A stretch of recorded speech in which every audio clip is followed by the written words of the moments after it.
Welcome to this very special to KJ Politics Live, the show where politics meets clarity. Here we go beyond headlines to provide context, insight, and perspective on the forces shaping power today. And today we have with us Nicolas Garon. He is a researcher and writer whose work on U.S. immigration law has been published in top 20 law school journals, cited by the United Nations in a report to the General Assembly, and used by the New York Times. He translates complex immigration policy into compelling human stories. So we learn from him why our tourist visa denials rate so high for some countries while others sail through, what actually happens during a visa interview at a US consulate, and how do foreign policy decisions, travel bans, and consular suspensions shape who gets in and who doesn't. Welcome to the show, Nicolas. Thank you so much. Glad to be here. You are welcome. Welcome to the show. Welcome to India in this online form, Nicolas. And I'm sure not just in India, but a lot of people across the globe will benefit from what we are going to talk right now. We're talking about how I understand about the US travel bans and all those things around that. But before that, let's understand a bit about your work, your journey, your background, so that the audience knows who they are listening to. Sure. So, I'm born and raised in Louisiana, a small state, obviously to the east of Texas, west of Mississippi, south of Arkansas. I live about an hour away from the Gulf of Mexico. I decided to start traveling. I grew up in a really rural town of a few thousand people, maybe less than 10,000 people. So I really wanted to see what the rest of the world had to offer. So I started traveling as soon as I could when I graduated from high school in 2018, not too long ago. But, my first trip was to France. I spent a few weeks there, stayed in a French home, loved it, never stopped. Since then, I've been to several dozen countries across, several different continents. And I always had an easy time traveling. My passport was always strong, and I was always, treated well by immigration authorities in most countries, or if not all countries. But I noticed that, when I was traveling with friends of mine with weaker passports from different countries, they weren't getting the same experience. There was an example when I was traveling with a friend of mine to Singapore where I was let through with, two questions and she was detained. We were traveling together, but we had different passports. And I kept noticing that reoccurring theme of this like nationality bias existing in countries. So I figured that, and I always have been an advocative person. I figured I needed to start advocating for those individuals. And so, I started law school in 2022 at Southern University Law Center, Baton Rouge, after I did 4 years of international law and politics at LSU, Louisiana State University. And so I started writing writing about why do these biases happen? Why are some nationalities treated this way? Is it right? What are the policy implications and factors? And never stopped, and it's been gaining a lot of traction. So I've been very blessed and happy to be able to speak up for some of these issues on sort of nationality bias and prejudice in immigration would be, I guess, my concern. Absolutely, Nicholas. So I want to understand, for someone who is in this part of the world, who has never been to the US, but keep on hearing stories about, different, various immigrant stories. People say that, that the US is the land of immigrants. Immigrants have built that up. Correct me at any place that I am, incorrect, because I'm not an expert on this. And this is so. Then why is it this word called immigrant making so much of noise in the US, especially in the last couple of years? Or, why is it like that? How should a person understand this? Certainly a great question. And yes, we are the land of immigrants, our national identity, our history, the very buildings and streets we live and walk on, the rail that we use, the train tracks. I mean, these are all products of of many, many, many hardworking immigrants that have immigrated from the very inception of our country to the days of the founding fathers to now. We owe our history to immigration. We owe our history to immigrants. And it is indeed some strange paradox we are currently living in, where individuals from every continent, every country are subject to certain poor treatment, deportation. Uh, Germany, a great friend of ours, has even issued a travel ban, or not a travel ban, but a travel warning for German nationals traveling to the United States, that they may be treated poorly in airports. They may be turned away when trying to come on vacation. French citizens have been detained overnight for, spurious reasons. So it's really an unusual on its face situation. I think the reason for it is around probably 2015, and there's a great Frontline documentary about this. But I think around 2015, the United States, both conservatives and progressives, were coming together to unite behind helping immigrants. You had voices like Sean Hannity coming together and saying, we need to fix what's going on in this country. We need to provide these people amnesty. We need to provide these people homes. And 2015, 16 is the emergence of Donald Trump. Donald Trump picked an easy target, which was immigration, sort of created false or inflated statistics about immigrant crime, immigrant problems, and really demonized immigrants, which was an easy thing for him to do, because sometimes people don't exactly care about the facts and doing the homework.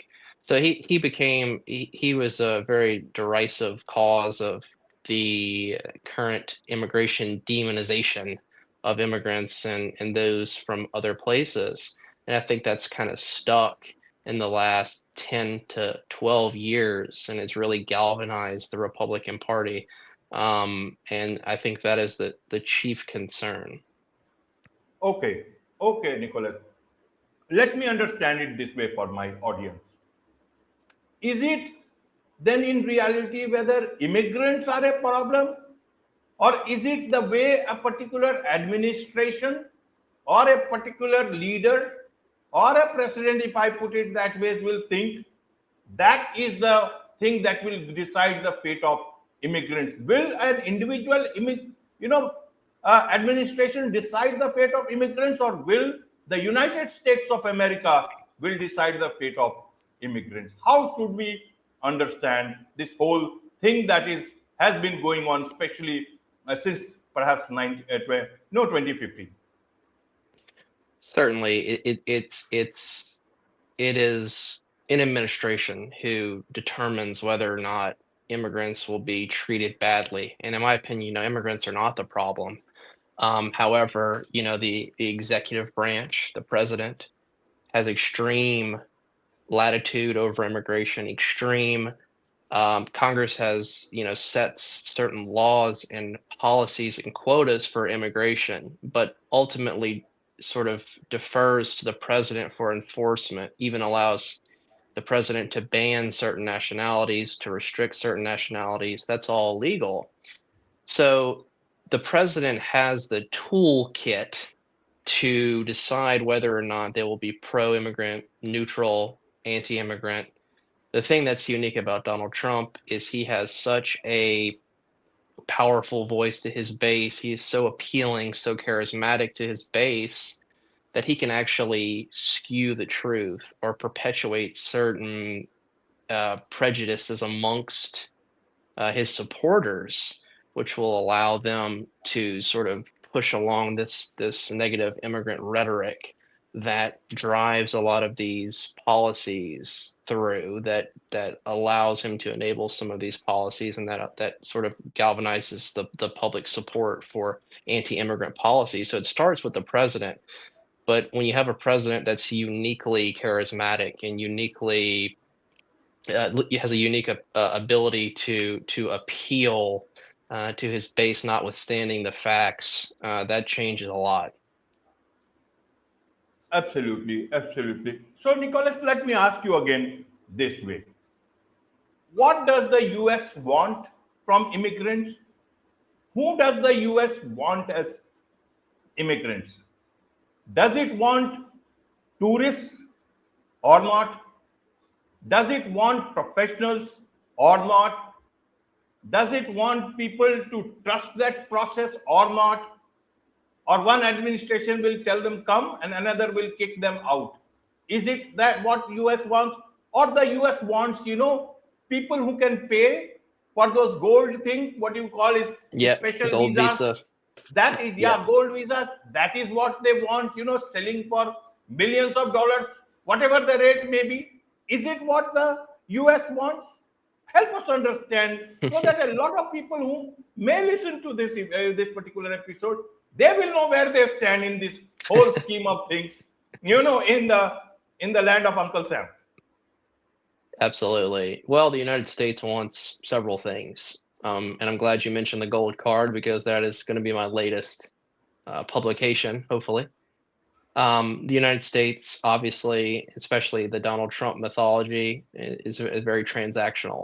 So if you have money, you have money that you're willing to invest in the United States, to donate in the United States wants you.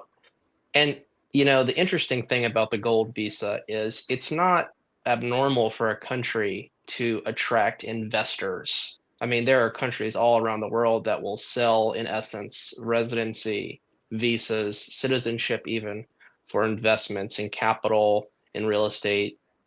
What's different about the U.S. gold visa, it requires a $1 million non-refundable gift to the United States, and the platinum card requires a $5 million non-refundable donation. So these are just direct ways to make easy money, and that's interesting. But countries always want money. The United States is no different. Countries want innovation. They want tech workers.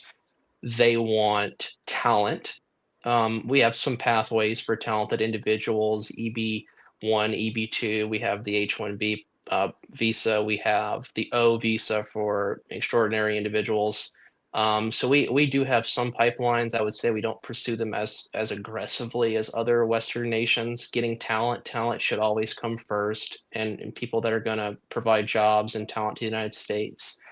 The United States, I think, wants tourism a little bit. I think it's kind of low on their priority list. I mean, a lot of people are going to come here, and we don't have to worry about tourism as much as other countries in terms of a revenue tool. But basically, the United States wants people that are going to benefit their national interests. So that comes with successful individuals who are going to build companies. That comes to investors, that comes to gold card applicants, that comes to people that are going to spend easy money and provide low risk in return. The United States does not like to take risk in admitting people. It does not like the idea of giving easy pathway and a ticket to every student, to every young person traveling, to every vocational student. It wants steady income through reliable sources that will benefit itself and not impinge its own security objectives or its own policy. Right, right. So who should even dream of going, or who should, leave that dream forever and stay wherever they are? Who is an ideal candidate here? How should they understand? Why should people rack their brains about, those visa interviews and all that and try? If it does it all depend on luck? Does it all depend on some policy, or does it all depend on what the foreign policy atmosphere is at that point in time? For example, someone in Pakistan may have those feeling that maybe we are not welcome, but seeing the favorable atmosphere between the diplomacy between the Pakistan people, Pakistan government, as well as Mr. Donald Trump, the blue-eyed people at the moment, suddenly it will be decided, okay, you people are welcome. Does it really all depend on things like this, or there is a policy, a government policy, which is a bit more pragmatic, continuous, so that people can take concrete steps, whatever they want to do with any particular country? That's a great question. I think it's more than luck. I think there are certainly a lot of undue influences on whether one person gets a visa over another person. Um, I think the first thing to that the United States would probably have as its own personal prerogative to relay to others would be that the United States values honesty in visa applications. So a lot of times, individuals will apply for visas in a dishonest way, or they'll use coaching methods that that indicate dishonesty or a lack of transparency. You know, the United States, I think, wants to welcome people, but it has to make sure by law and by a matter of policy that these individuals are not going to overstay their visas. They're not going to, cause a public burden on the United States. I mean, these are things that stem from immigration law and policy. So any individual, if they're honest and can convince an officer of that standard that they will obey the terms of their visa policy, will ultimately return, those are the people that will be at least not ineligible. They'll be somewhat on the path to entitlement. Obviously, they have to fit the billet of whatever visa category they apply for. But I will say, I think that although things are difficult right now and many nationalities are currently on this blacklist of travel bans, the United States, this is temporary. You know, the United States welcomes everyone. I mean, we operate a diversity visa lottery to make sure that we're getting people from every single country in the world to come here. So this is temporary. The United States does want people, and my hope is that no one ever thinks, I can't come because of where I'm from. I think the unfortunate situation is sometimes that where you're from and your personal standing does hurt one's application odds based on the current laws. But I think that there's always a hope, and I think that a lot of people unfortunately have come to the calculus that it's not the right time. A lot of students, particularly, are saying, okay, well, I'm going to go study in Canada or the UK instead. That's a big problem for the United States. But I think this will resolve, and I think that people should continue to believe in the dream to visit the United States if that's what they so desire. I think the United States and the American people want diverse travelers and want lawful immigration. I really do believe that. But I will say there are certainly some undue influences that can stem from our own policy, our own mistakes. It could stem from our own grace. There are examples of when the United States foreign policy machine has hurt countries and in exchange offered pathways, and the inverse. So there is a lot of, it seems like luck or coincidence, but at the core it should be more fair, and I am sort of upset to say that sometimes it might not be. Right, Nicholas. Let me understand this for the audience. Many a times, these people who are applying through legal process laid out, they apply for a visa, go for an interview. Why is it so much worrisome for the US administration that someone from any particular place coming legally, giving you the right to have your safeguards and checks for 1 week, 1 month, 2 months, for whatever purposes, fully declared, and then perhaps will also go back the way they have come in a legal way? What is the general apprehension of an administration? Just the fear that somebody might break a rule or something? Is that fear enough to, you know, keep someone devoid from, just applying through legal means?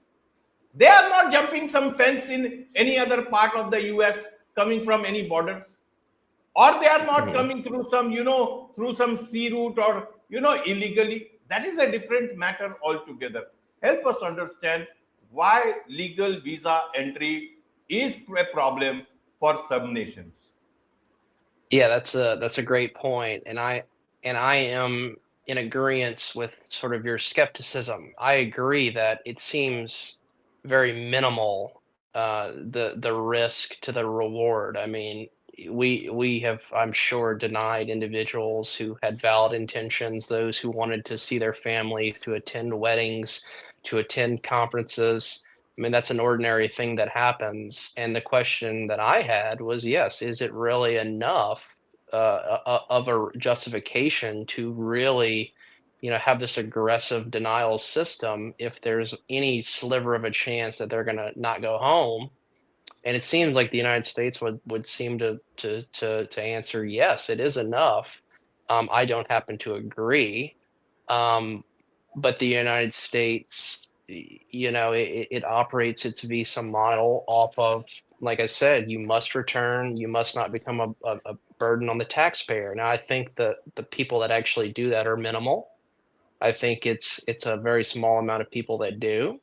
I also would say that I think the reason that exacerbates the United States' concern is that it is difficult to remove individuals.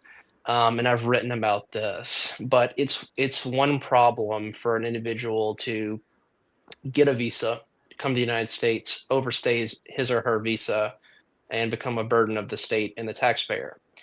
However, it is difficult to deport these individuals. The law provides every person in the United States constitutional rights, provides them ability to contest their deportation. So it's a costly, expensive experience to deport someone, especially if they're detained. It's costing hundreds or thousands of dollars a week to detain and feed these people. To deport them is expensive. To buy their plane tickets back home, to facilitate with their home country, to put them through the judicial system, it causes delays and logjam in the immigration courts. So I think the United States views those two things: the cost and difficulty of removal and the possibility of a burden. So I don't personally believe that the system has any vulnerabilities to be taken advantage of. That would be a concerning matter in my opinion. I don't think that exists, but I think the United States is worried mostly about the difficulty to remove people, that financial cost, that bureaucracy. And I think if and I'm not for this at all, but if they could be deported, immediately without the United States spending a dollar, maybe that would alleviate in cases of, uh, breaking laws or becoming removable by a matter of law. I think that might, the United States might loosen up its visa policies and procedures if that were the case. But that's not the case. It's not who we are. We provide these rights to everyone, and in exchange, that causes visa officers to feel as if they are the tip of the spear in terms of enforcing and protecting the United States from these financial and bureaucratic challenges that may arise. Again, I'm with you. I think it is a little overrated, and the risk to reward is very disproportionate. And I am very saddened every time a genuine traveler is unable to visit our country for a good reason. But that is what I think the policy is. Absolutely, absolutely. There is so much to learn about all this, and I'm sure a lot of people would want to connect with you, learn more from you about you. You know, uh, perhaps connect in the best way to understand how they can get into the U.S. the best way possible. What's the best way for people to do so? Well, you know, I can't give legal advice as to the best practical ways, but I will say I think that the United States visa system provides opportunities to those who are genuine in their intentions. And I think that I think that if a genuine traveler has a compelling purpose, I would assume that they would have a good time, a good chance at entering. But again, if they ever reach the point where they would need any kind of legal assistance, I'd recommend hiring a U.S. immigration attorney, that would be the good referral. I know there are a lot of immigration attorneys that operate in other countries, and I'm not sure exactly how that works. But U.S. Immigration attorneys in foreign nations that speak to practice or have knowledge of U.S. immigration laws. I can't really say that's a good idea, but there are a lot of good immigration attorneys out here, and it's amazing. A lot of these immigration attorneys, they provide pro bono work to individuals. I've done it myself in a clinic setting, but on a separate topic, it makes me proud to see immigration attorneys providing pro bono services in clinics and other settings for people that need help. So I'm sure there's a lot of good attorneys out there that'll help people where they need. Wonderful. With this, it's a wrap on this very special edition of the KAJ Politics Live. Thank you so much indeed for joining us. Thank you. Thanks so much.